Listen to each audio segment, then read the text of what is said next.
काका, हम रुक क्यों गए? गोकुल अभी दूर है। नंद भैया, पहिए का किला निकल गया है, कसना पड़ेगा।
नीलमणि, नीलमणि, छोड़ छोड़ मुझे, छोड़ मुझे, छोड़ दुष्ट। इतनी राक्षसी, रक्षा करो नारायण, ये तो पूजा रक्षा है। करो, हमारी रक्षा करो।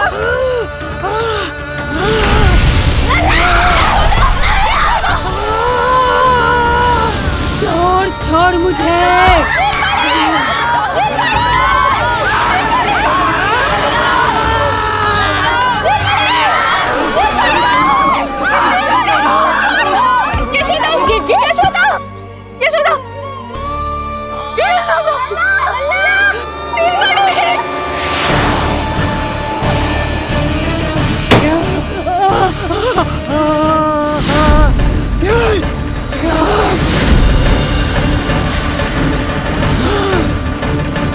शीघ्र करो।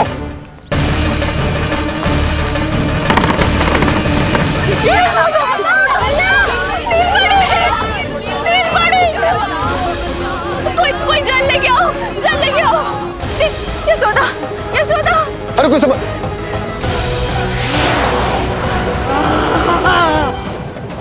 छोड़ दुष्ट विष्णु, छोड़ मुझे। यशोदा, यशोदा, छोड़ मुझे।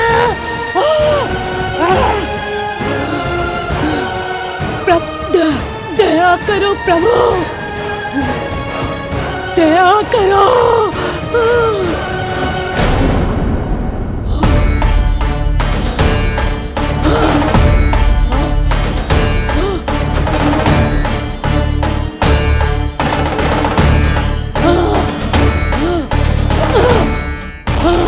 छोड़ मुझे।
अधम नराधम निशाचरी अभिमानी हो गई थी प्रभु। विष्णु अवतार की हत्या का प्रयत्न किया मैंने, कैसे सोच लिया एक निर्दोष अबोध शिशु को विष पिला दूंगी? मुझसे बहुत बड़ी भूल हो गई है प्रभु, मुझे क्षमा कर दीजिए। हम सब जो भी करते हैं अपने पूर्व जन्म के कर्मों के कारण ही करते हैं। तुम भी इसका अपवाद नहीं हो पूतना। आज तुमने जो किया उसका संबंध तुम्हारे पिछले जन्म से था, जब संसार तुम्हें रत्नमाला के नाम से जानता था। मैं रत्नमाला? हाँ, राजा बलि की पुत्री रत्नमाला। बलि दैत्यों के राजा थे, बहुत ही शक्तिशाली, और मेरे परम भक्त दैत्य गुरु शुक्राचार्य की सहायता से वो अमर हुए और पृथ्वी और स्वर्ग के सम्राट बन बैठे। यज्ञ पूर्ण होने के बाद वो सभी याचकों को उपहार देने लगे। तब मैंने बौने ब्राह्मण का अवतार लिया, वामन अवतार।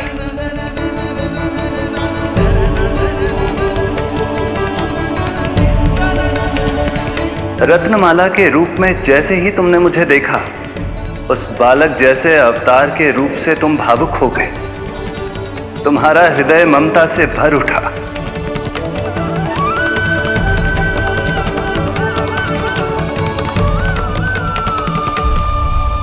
अब एक ही अभिलाषा है मेरी, तुम्हें पुत्र रूप में पाना, गोद में खिलाना, अपना दूध पिलाना। तब मैंने तुम्हें वरदान दिया कि तुम्हारी अभिलाषा अवश्य पूर्ण होगी। किंतु प्रभु, यदि ये वरदान था तो मैंने आपको दूध के स्थान पर विष पिलाने का दुष्कर्म क्यों किया? क्रोध के कारण, जो मैंने उस समय तुम्हारे पिता दैत्यराज महाबली के साथ किया था, उसी के कारण तुम क्रोधित हुई थी। उपहार में 3 पग स्थान मांग लिया था मैंने उनसे।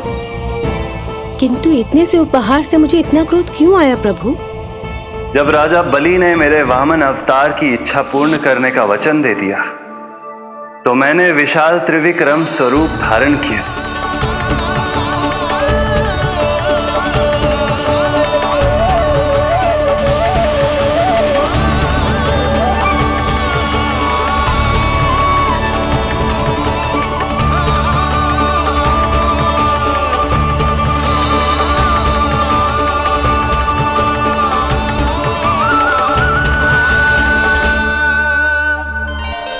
प्रथम पग में मैंने संपूर्ण पृथ्वी नाप ली,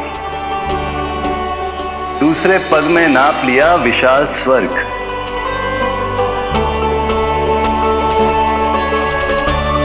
किंतु फिर राजा बलि के पास उपहार में देने के लिए कोई स्थान ही नहीं बचा। पर महाबली भी अपने वचन के पक्के थे। तीसरे पग को रखने के लिए उन्होंने मुझे अपना शीश अर्पित कर दिया। मेरे बार से महाबली पाताल लोक जाने पर विवश हो गए। अपने पिता के साथ हुए इस व्यवहार के कारण ही तुम्हें क्रोध आया था।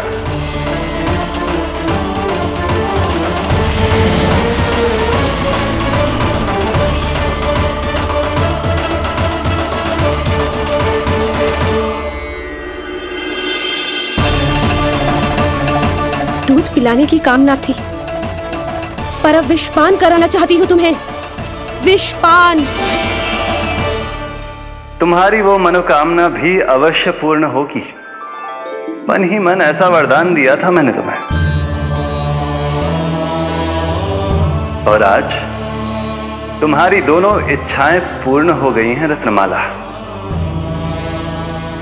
भले ही तुम्हारी नियत में विष था, पर तुमने मेरी भूख मिटाने का उपक्रम किया, मुझे अपने पक्ष से लगाया। यही कारण है कि तुम मेरे लिए मेरी मां के समान पूजनीय हो गई हो, और इसीलिए अब से तुम सभी बंधनों से मुक्त हो। मैं तुम्हें मोक्ष प्रदान करता हूं, मां। ओम श्री हरि। एक शंका और है प्रभु, मेरे हाथों इतने सारे निर्दोष शिशुओं की हत्या क्यों हुई? जिन शिशुओं के प्राण तुमने लिए उनके पूर्व जन्म के कर्मों के कारण इस जन्म में उन्हें अल्पायु ही होना था। यही विधि का विधान था रत्नमाला।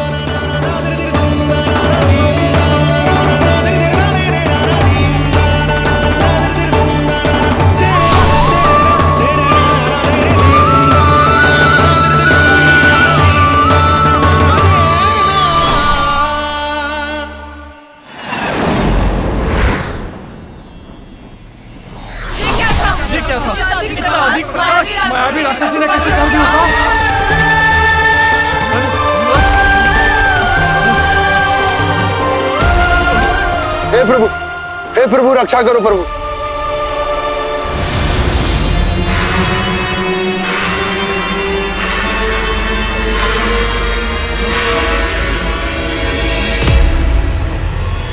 वो देखो,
नल्ला कहाँ है?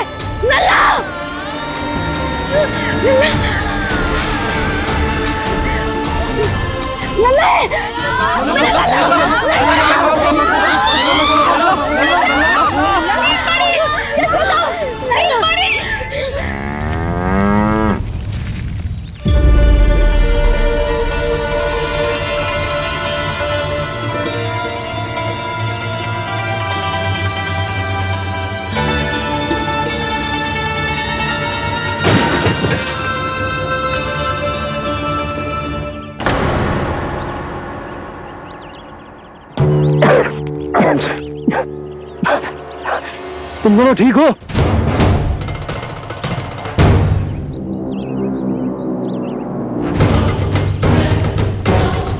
पूतना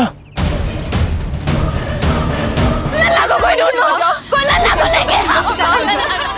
यशोदा, लल्ला को ढूंढो, ढूंढो लल्ला को। लल्ला कहाँ है? लल्ला, यशोदा,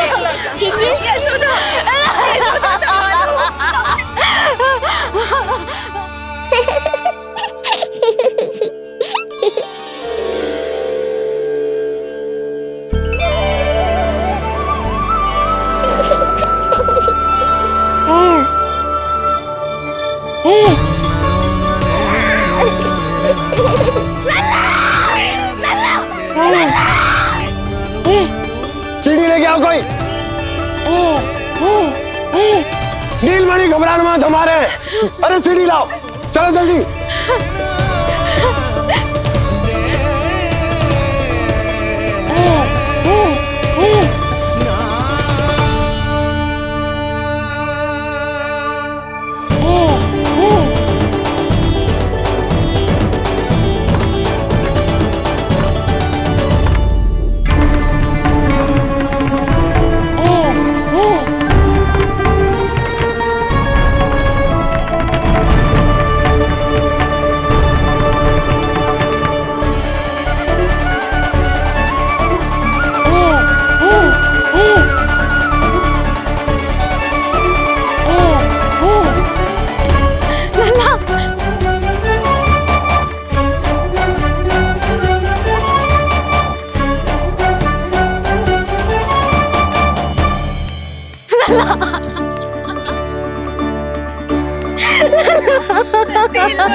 मुझे क्या होना है मैया, मैं बिल्कुल ठीक हूँ।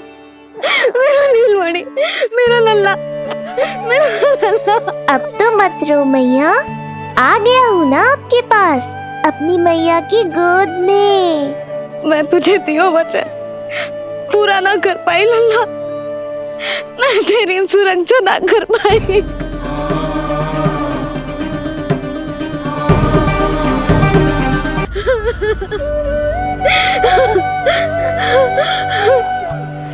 संभालो अपने आप को यशोदा।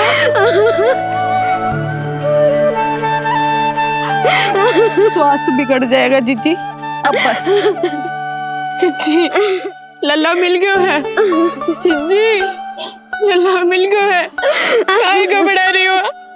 मत रो मैया, देखो मुझे कुछ नहीं हुआ।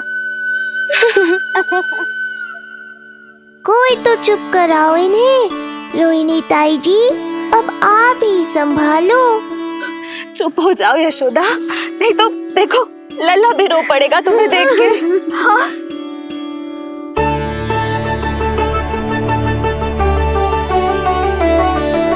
अब भी स्वयं से पहले मेरे आंसू पोंछ रही हो मैया।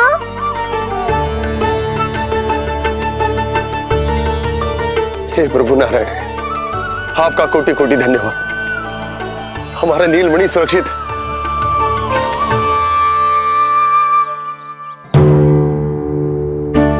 किंतु जे है कौन जो देवी बनकर आई और दानवी बनकर हमारे लल्ला को ले गई? मैं भी इतनी देर से जय ही सोच रही हूँ, जे है कौन? पूतना। तो मंदिर पर मुझे सूचना मिली कि अनेकों गांवों में एक राक्षसी है जो दूध पीते बच्चों को खा रही है।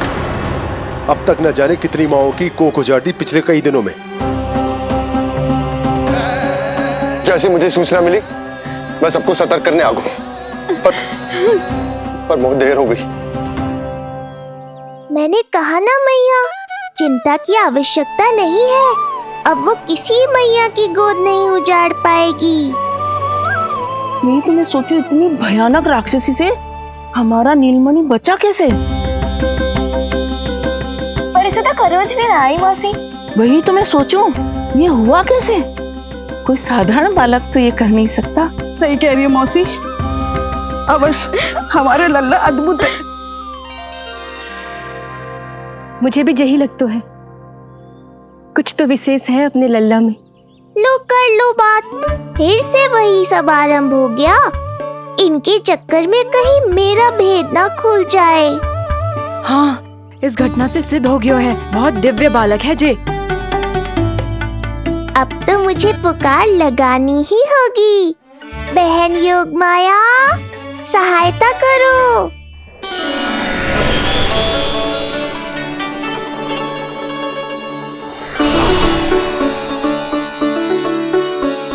मैं यही हूँ भैया। मुझे पता था इतनी दिव्य लीला के बाद तुम्हें मेरी आवश्यकता पड़ेगी। जो राक्षसी इसे मारने आई थी उसी को मार दिया इसने। वही तो मैं भी सोचूं, कोई तो बात अवश्य है जसोदा तेरे बालक में। श्री नारायण की कृपा है।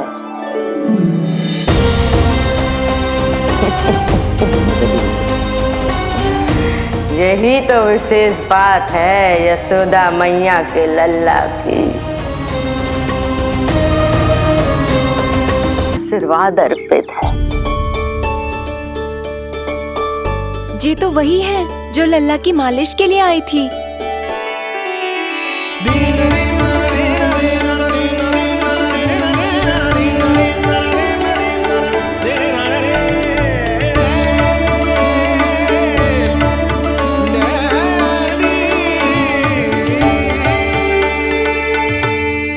वो भयानक राक्षसी जो मानवों को खा जाती है,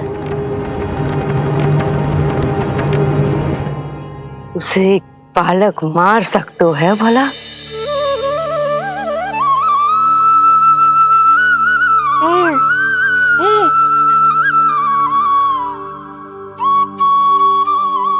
सत्य तो ये है, ये चमत्कार श्री नारायण का है।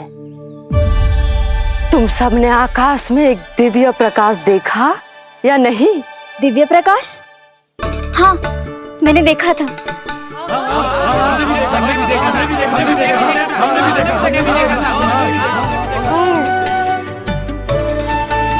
इतना तीव्र प्रकाश था कि आंखें चौंध दिया जाए।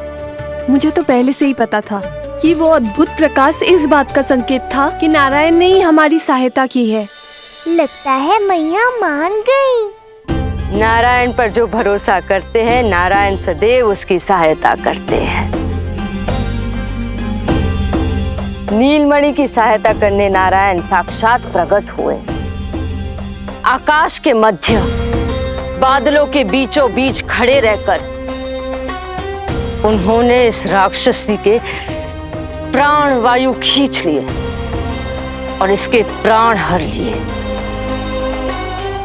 तभी तो इसका निर्जीव तन भूमि पर पड़ो है।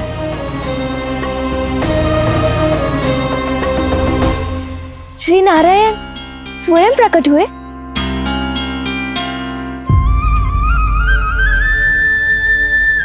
यशोदा ने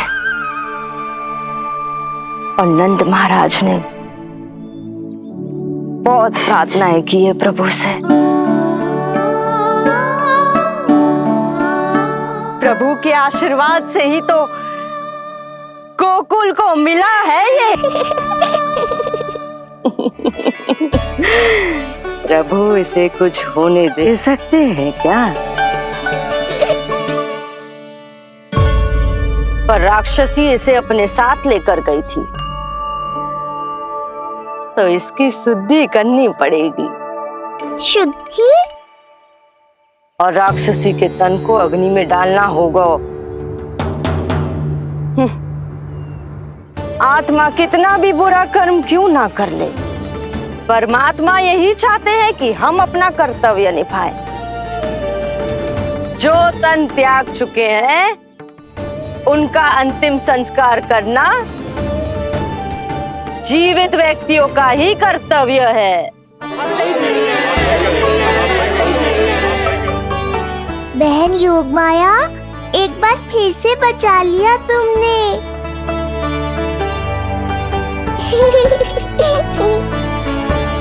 हम अभी अंतिम संस्कार की तैयारी करते हैं।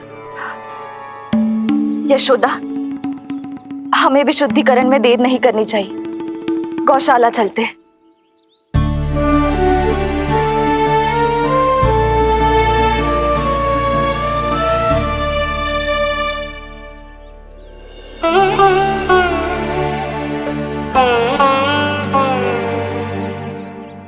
इसका तन बहुत विशाल है, इसके शरीर को खंडित करना होगा। अनेक चिताएं जलानी होगी। आओ सब मिलकर हाथ लगाओ।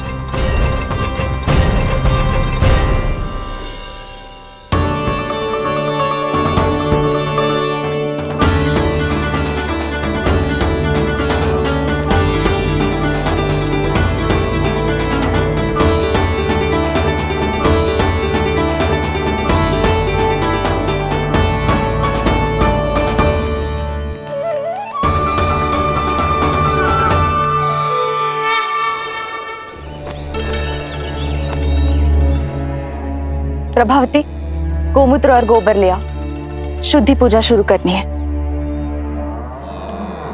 लाओ यशोदा। क्यों चाहिए मेरा लल्ला? सत्य बताना, कौन हो तुम और ये सब कौन है?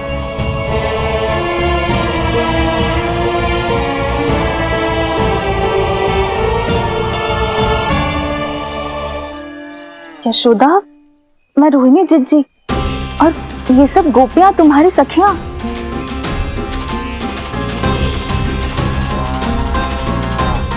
कैसे भरोसा करूं मैं कि आप रोहिणी जिज्जी हो और ये सब मेरी सखियां ही हैं?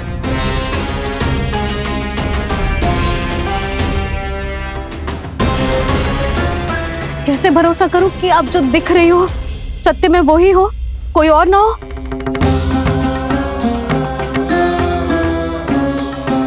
मेरे घर जो आई थी साक्षात देवी का रूप थी, किंतु वो चुड़ैल निकली, राक्षसी।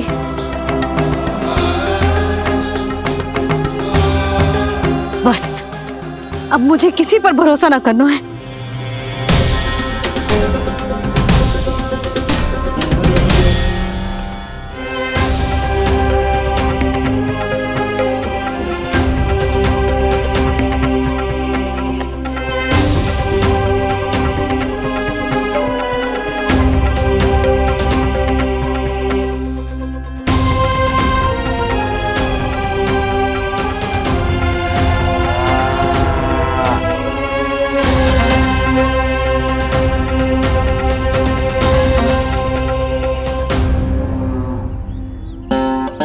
नारायण की बहुत बहुत कृपा, हमारे लल्ला को कुछ ना हो।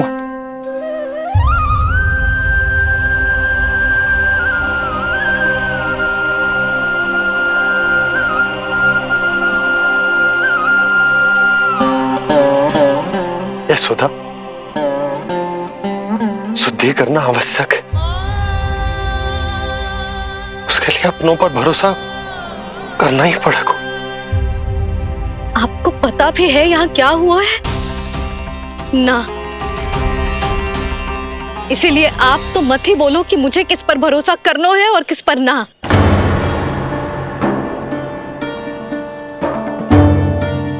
आप ना थे यहाँ, आपने ना देखा कैसे वो राक्षसी देवी के रूप में आओ और माँ के आंखों में धूल झोंक गई।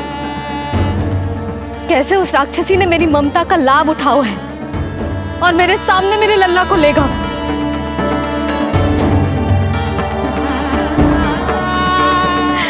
ये सब आपने ना देखा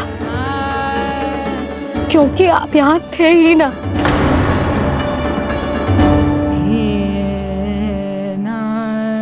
मैंने कही थी ना, मुझे आभास हो रहा है, मत जाओ। किंतु आपने क्या कही? चिंता ना करो जसोदा, अब देखो क्या होगा। उस नरभक्षी, उस राक्षसी ने मेरे लल्ला।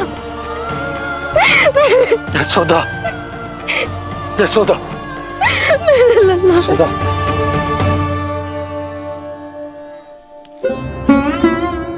यशोदा, नारायण की कृपा से कुछ नहीं हुआ है तुम्हारे लल्ला को।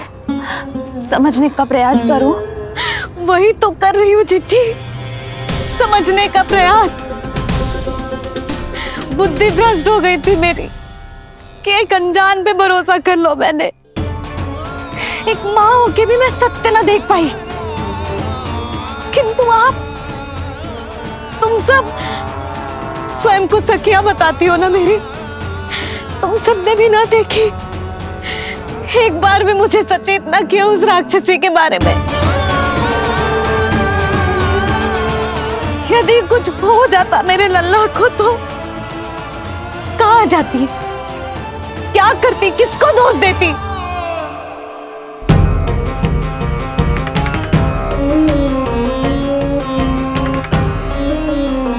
तुमने सत्य कहा यशोदा, ये हम सबका दोष है।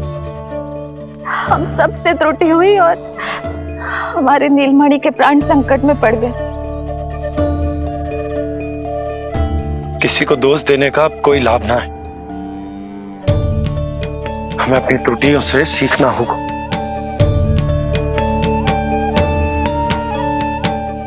एक भूल हम पहले ही कर चुके, शुद्धि ना करके दूसरी भूल ना करेंगे यशोदा। हाँ यशोदा, उस राक्षसी ने हमारे नीलमणि को विष पिलाने का प्रयास किया था। नारायण की कृपा से अब हमारा लल्ला ठीक है, किंतु उसके स्वास्थ्य के लिए शुद्धि पूजा करनी ही होगी। घबराओ मत मैया, अब सुरक्षित हूँ मैं। आते दो।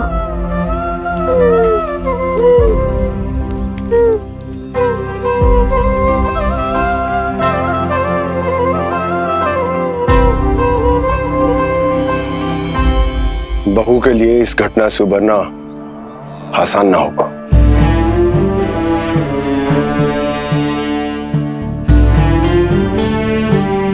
और गोकुलवासी भी इस दुस्वप्न को शीघ्र भुला नहीं पाएंगे। बहुत भयभीत है वो।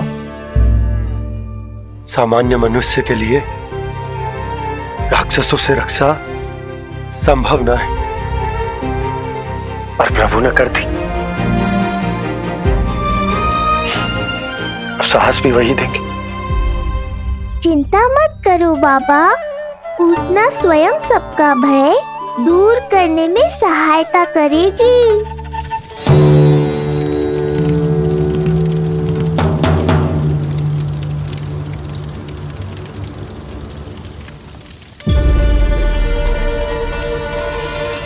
ये सुगंध कैसी है?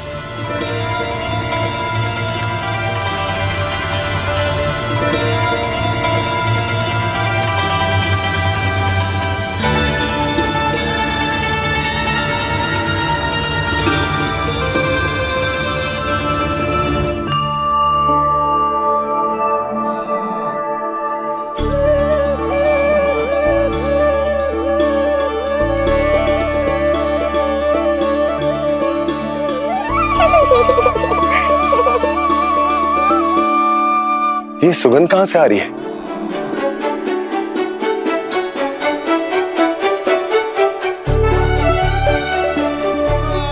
मन में जैसे शांति की लहर सी पैदा कर रही है।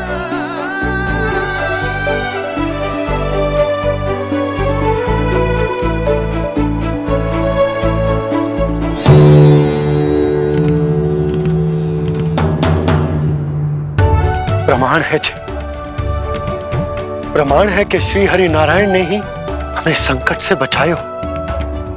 उनसे परम गति पाकर ही कोई इतना पवित्र हो सकता है कि उसके चिता से भी सुगंध है। आप सही कह रहे हो बाबा, विष मिलाया तो क्या, दूध तो पिलाया था मुझे पूतना ने। इसी कारण से मैं उसका ऋणी बन गया, तो फिर उसको मोक्ष तो मुझे देना ही था।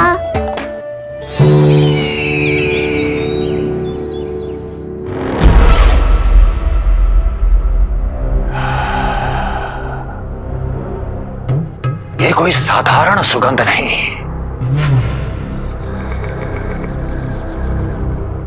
मेरे शत्रु की पराजय की सुगंध है। उस पराजय से सुनिश्चित मेरी दीर्घायु की सुगंध है ये। उस संदेश की सुगंध है कि पूतना ने अपना कार्य संपन्न किया।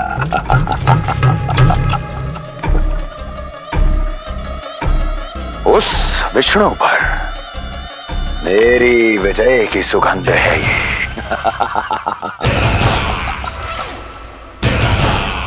क्षमा चाहती हूँ महाराज, आप मुझे देख रहे हैं पर मैं आपको देख रही हूँ। कहना क्या चाहती हो? यही कि इस समय जो आप देख रहे हैं वो मैं नहीं देख पा रही हूँ, और जो मैं देख रही हूँ वो आप नहीं देख पा रहे हैं। अर्थात किसी विषय पे मेरा दृष्टिकोण आपके दृष्टिकोण से भी भिन्न हो सकता है महाराज।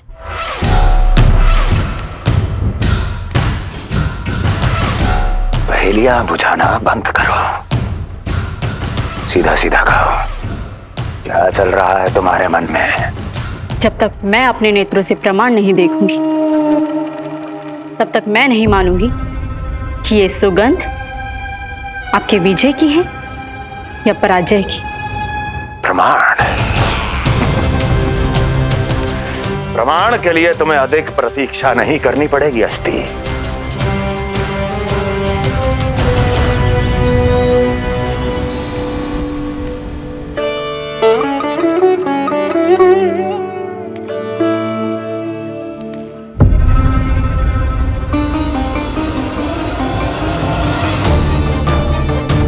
वसुदेव जी ने भेजा है मुझे आपके नीलमणि को दूध पिलाने के लिए। इससे मेरी गोद अपरिचित नहीं लगेगी, ऐसा अनुभव करेगा कि अपनी माँ की गोद में है। आप काजल ले आइए। अपने हाथों से टीका लगाऊंगी। कितना प्यारा बच्चा है ये, कहीं मेरी ही ना दृष्टि लग जाए। कैसे एक अपरिचित पे विश्वास कर लो तेरी मैया ने? उसने कही थी कि वो मथुरा से आई है और वसुदेव भैया ने भेजा है उसे दूध पिलाने के लिए। इसका तो यही अर्थ है कि उसे पता था कि आप मथुरा में हो और वसुदेव भैया से मिले हो। फिर शक और शंका का प्रश्न ही ना उठता था। नन्हे बालकों को खाने वाली वो राक्षसी कहीं मेरे लल्ला को कुछ। यशोदा, इसमें तुम्हारा दोष ना था। तो फिर किसका था? पूरे गोकुल में उसने हमारा ही भवन क्यों चुनो? और बल से ना बहाना बना के वसुदेव भैया ने भेजो है कि मैं उसका विश्वास कर लूं। मेरे ही लल्ला को निशाना क्यों बनाया उसने?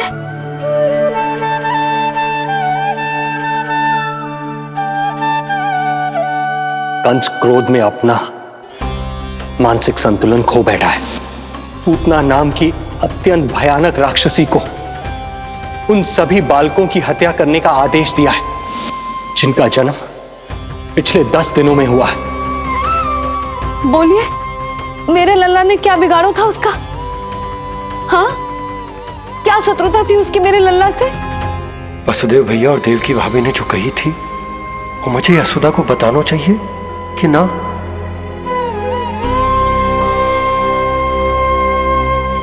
ना ना ना बाबा, बिल्कुल मत बताना। मैया को पता चला तो ये और भयभीत हो जाएंगी।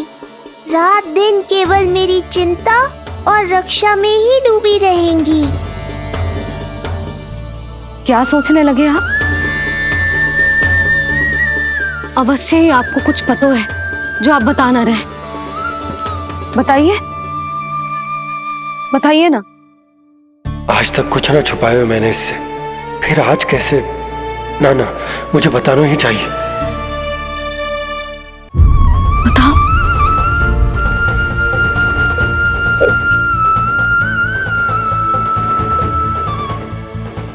आज जब मैं कंस से मिलो तो उसने अच्छे से मेरा स्वागत करो। अब मुझे ही कुछ करना पड़ेगा।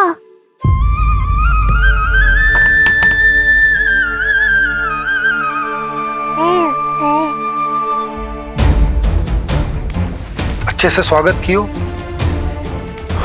मिठाई भी खाई, सब ठीक तो, पर यहाँ कुछ ठीक नहीं था। अब बस किसी तरह आप विषय बदल दो ताऊ जी। गोकुल के बारे में मेरे मन में कुछ विचार आ रहे हैं। मैं तुमसे उस विषय में चर्चा करना चाहता हूँ।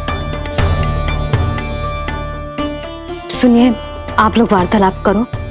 लल्ला को भूख लगी आई होगी। हाँ,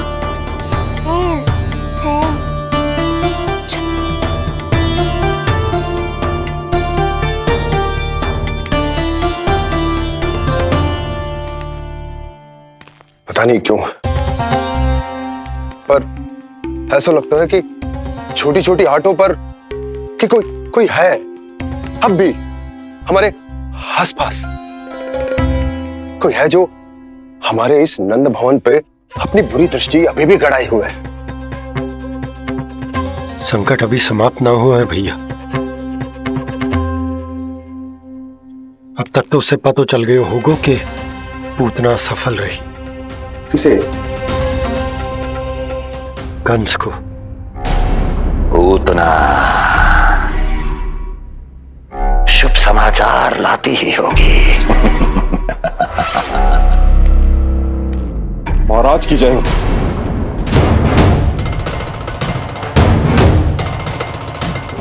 देखा, समय भी कंस को प्रतीक्षा करवाने का दुस्साहस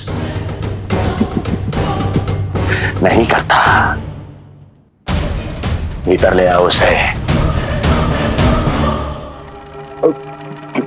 किसे महाराज? और किसे पूतना को।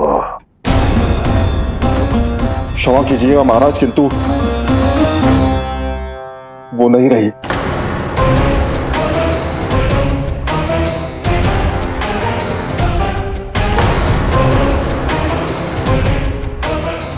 क्या क्या कहा तुमने?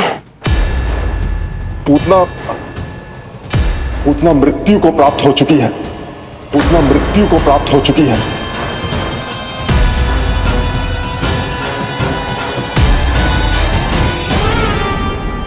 पूतना की मृत्यु के समाचार सुनकर कंस क्रोध की अग्नि में जल उठे को। नन्हे मासूम बालकों की हत्या करने के लिए पूतना को कंस ने भेजे तो इतना निर्दय, इतना स्वार्थी भी कोई हो सके? कंस की क्रूरता की कोई सीमा ना है भैया।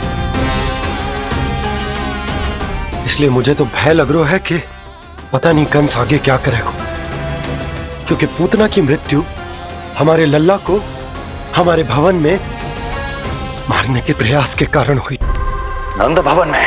जी महाराज, मृत्यु के पूर्व पूतना नंद भवन ही गई थी। नंद के पुत्र को मारने का प्रयास ही कर रही थी।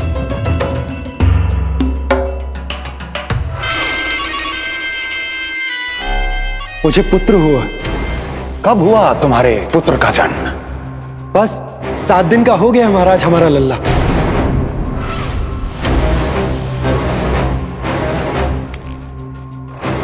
और उस बालक का क्या हुआ?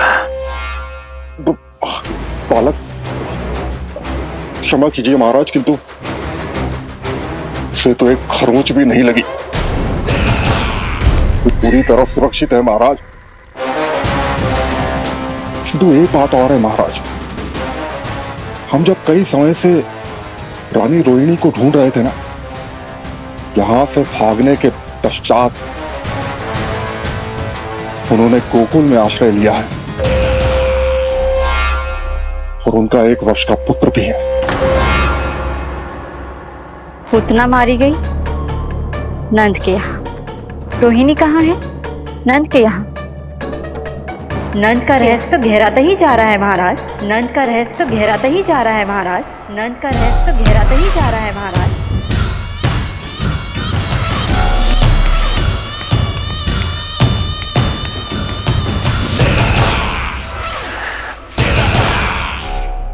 सब कुछ मेरे नेत्रों के सामने था, फिर भी चूक कैसे गया मैं?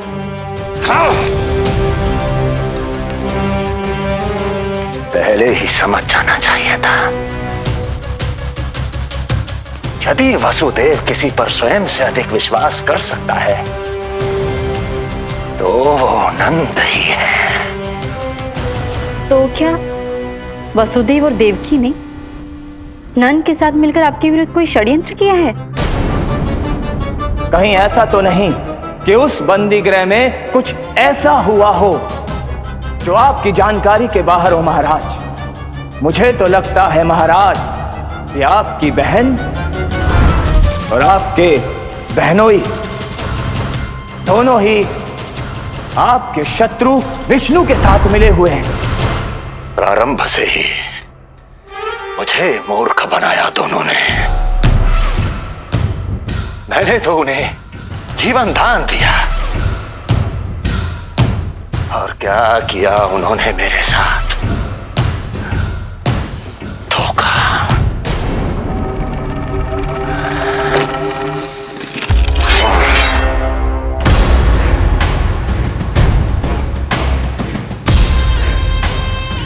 अब वो स्वयं बताएंगे कि क्या षड्यंत्र रचा है उन्होंने। अब ना तो वसुदेव बचेगा, ना देवकी बचेगी, और ना ही बचेगा उनका आठवां पुत्र। ना देवकी बचेगी और ना ही बचेगा उनका आठवां पुत्र। देवकी बचेगी और ना ही बचेगा